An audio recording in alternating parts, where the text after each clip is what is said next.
Kære Ejsar for Syv, så er det nu. Flere af vores kammerater har betalt en høj pris. Et eller andet sted er det et karrieretræk. Et andet sted er det ren og skær spænding. Jeg har ikke personligt valgt på noget politisk grundlag, eller det er sgu mest for oplevelse og spænding. Det ville være skide hammerende ærgerligt at komme hjem uden benet, for eksempel. Ikke? Men igen, altså, man kan lave masser af ting uden benet. Ikke? Passer du rigtig meget på?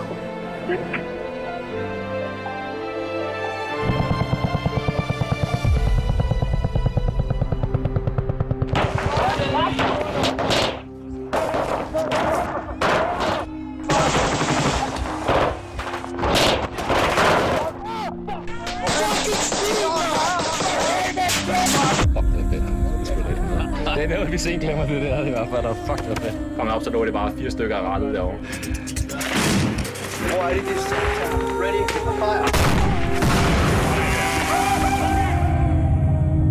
Jeg kom ned med den holdning, at krig koster også civiltab. Men da det så endelig skete for mig, så var det lige pludselig noget helt andet. Altså, kan man virkelig leve i en lille lukket verden, så er det der, du ser i TV-avisen hver dag med tusinder af mennesker, der dør hele tiden, så kan det ikke røre mig, at der dør en pige hernede. Lad os i respekt minde vores 3 kammerater.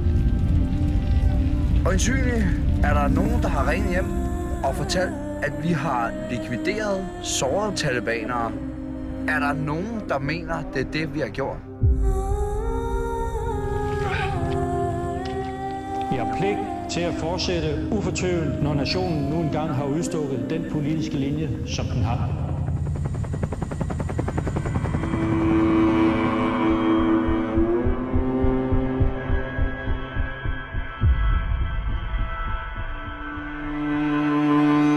Det skulle ikke for at hjælpe, altså jeg synes ikke, det hjælper en skidt.